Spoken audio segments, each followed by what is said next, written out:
Regina Teixeira, representando o grupo técnico de coordenação do diagnóstico do Plano Municipal de Saneamento Básico para compor a mesa, a representação da SANASA, a representação técnica da SANASA, engenheiro Gustavo, a representação técnica da Secretaria de Infraestrutura, engenheira Thelma, e a representação técnica da Secretaria de Serviços Públicos, o engenheiro Fernando.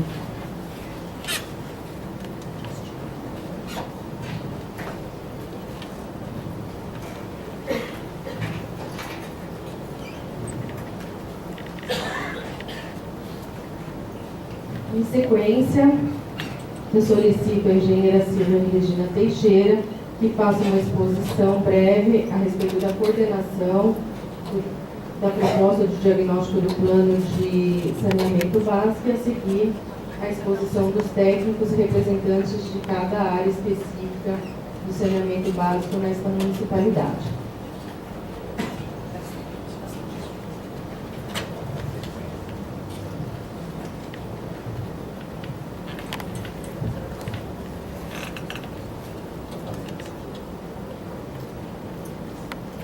Boa noite a todos.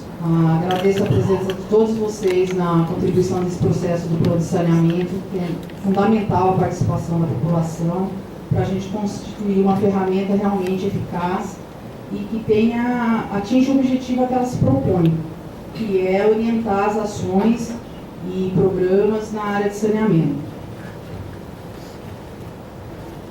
Então, como primeira parte, a gente está nessa fase do diagnóstico, é o primeiro produto previsto pela nossa coordenação, e nessa fase a gente tentou levantar o diagnóstico da cidade nos temas básicos que compõem o saneamento. Então, conforme a lei preconiza, os 4 principais temas que compõem o conceito de saneamento, embora algumas pessoas ainda não saibam, que além do abastecimento de água potável, esgotamento sanitário, a limpeza urbana e o manejo dos resíduos e a drenagem e manejo das águas pluviais também fazem parte do conceito de saneamento básico, e o plano tem que contemplar os 4 itens. A lei também diz que a previsão poderá ser dividida em específico para cada serviço, A gente se baseou numa orientação do Ministério das Cidades também. Então, a gente fez uma composição de conteúdo mínima, né, que a gente está tentando cumprir, e estamos hoje na fase do diagnóstico da situação.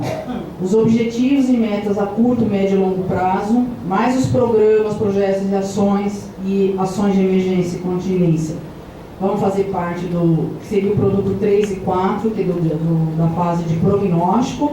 E os mecanismos e procedimentos para avaliação sistemática da eficiência vão compor a parte dos indicadores e do conselho que irá acompanhar a implementação desse plano. Como o secretário já avisou e já anunciou, foi um grupo de técnicos.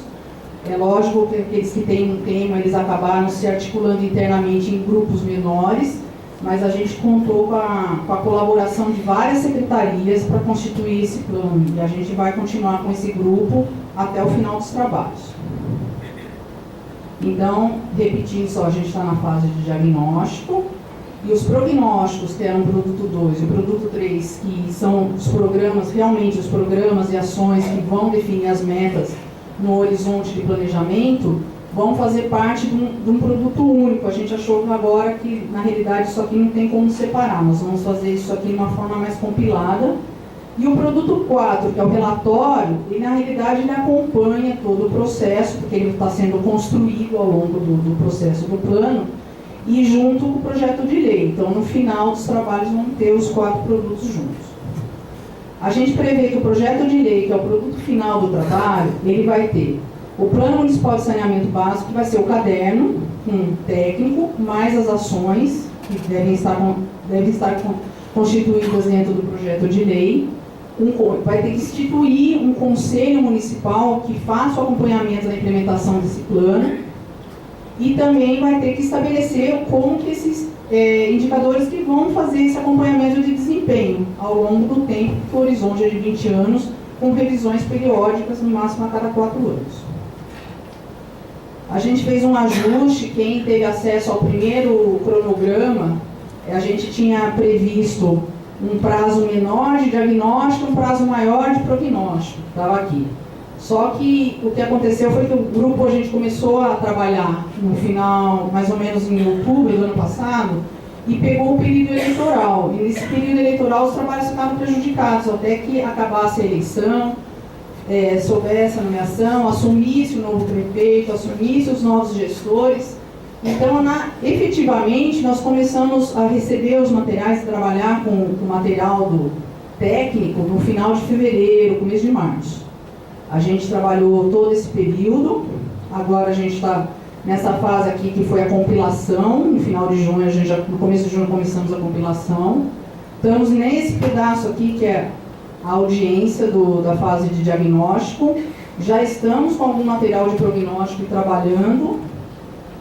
Estamos prevendo que final de setembro a gente termine mais ou menos o caderno de prognóstico, para que durante o mês de outubro a gente já possa aguardar o final da audiência nesse período.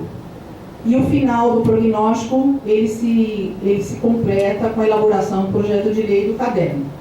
Se todos o cronograma se confirmar, em final de novembro a gente vai estar encaminhando para a Câmara o projeto de lei com todos os produtos.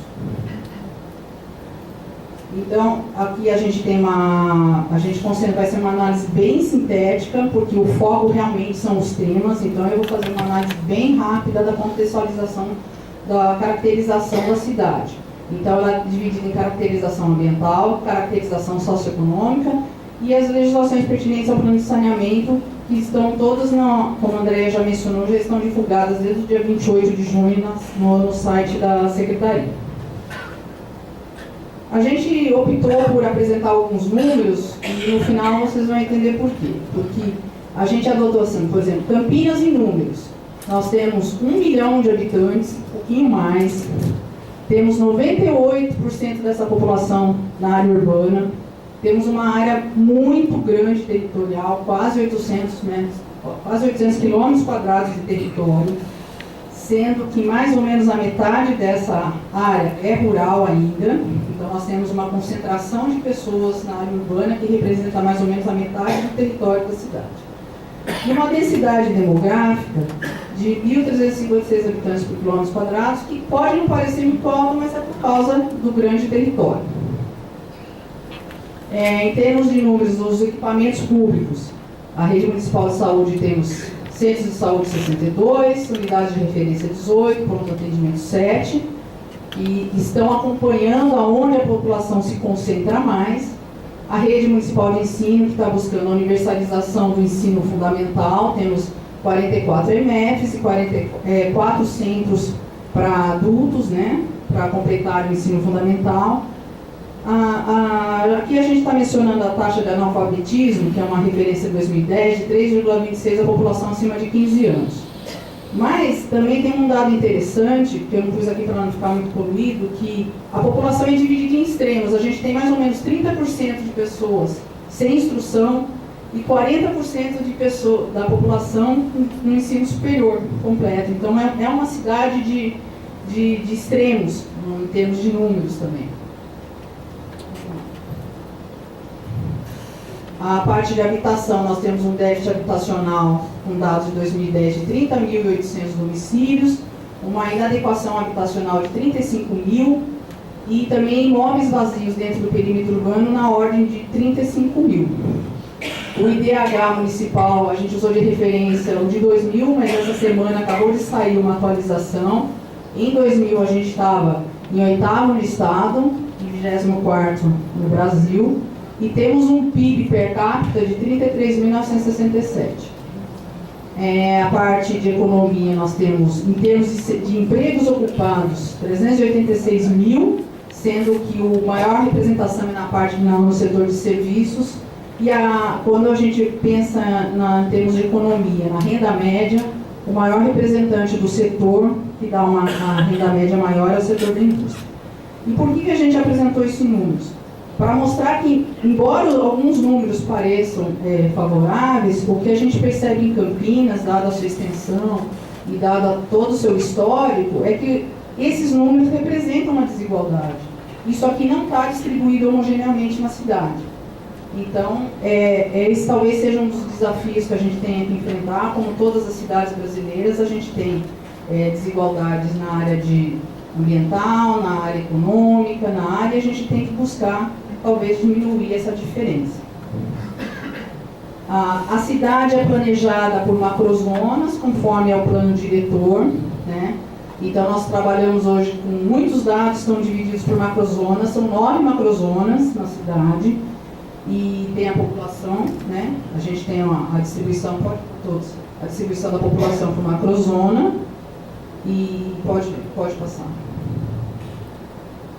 Mas quando a gente divide em bacias hidrográficas, é bastante interessante, porque a gente vê que metade da população está mais concentrada nessa região dessa bacia, né? Embora o perímetro seja grande do território, a gente sabe que a população está maior concentrada aqui, onde os equipamentos públicos de infraestrutura tentam acompanhar toda essa concentração de pessoas.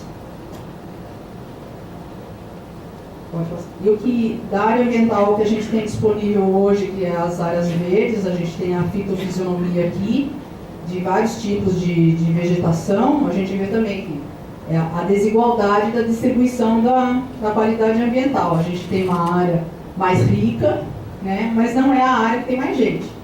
Então a gente tem que tentar, como objetivo também de desafio, tentar igualar, porque nem todo mundo tem acesso a esse potencial de qualidade de vida e de vegetação. Aqui nós temos também uma distribuição, pode ser os números aqui, das áreas contaminadas, que é o que a gente tem de referência da CETESB de 2013. E, embora pareça que o nosso maior problema também são postos de combustíveis, na realidade é que eles começaram a ser cadastrados primeiramente pela CETESB, então são os que a gente tem maior número de informações de áreas contaminadas. Mas não quer dizer que o nosso problema seria postos de combustíveis. Na realidade, isso aqui tudo está sendo levantado e, com o tempo, está aparecendo uma realidade mais factível. Aqui a gente deu um destaque para as 3 maiores áreas de descarte de resíduos, que é o aterro, que é o nosso aterro licenciado, o lixão da antiga, que na realidade não é da Pirelli, é no satélite Íris, que já houve disposição de resíduos, e o Taubaté, que também já foi utilizado uma vez e que hoje constituem 2 passivos que a gente tem que atacar. Então eu queria dizer que essa foi uma análise bem sintética para a gente poder dar oportunidade dos temas e falar que a gente vai ter uma grande dificuldade por causa dessa divisão territorial diferenciada entre as pastas administrativas, cada um trabalha com uma divisão. A dificuldade que foi também ter atualizações de todas as pastas na mesma época para a gente poder fazer estudos comparativos. São coisas que a gente vai ter que levar em consideração agora na parte de prognóstico para fazer as ações futuras também. Então é isso que eu tinha para falar.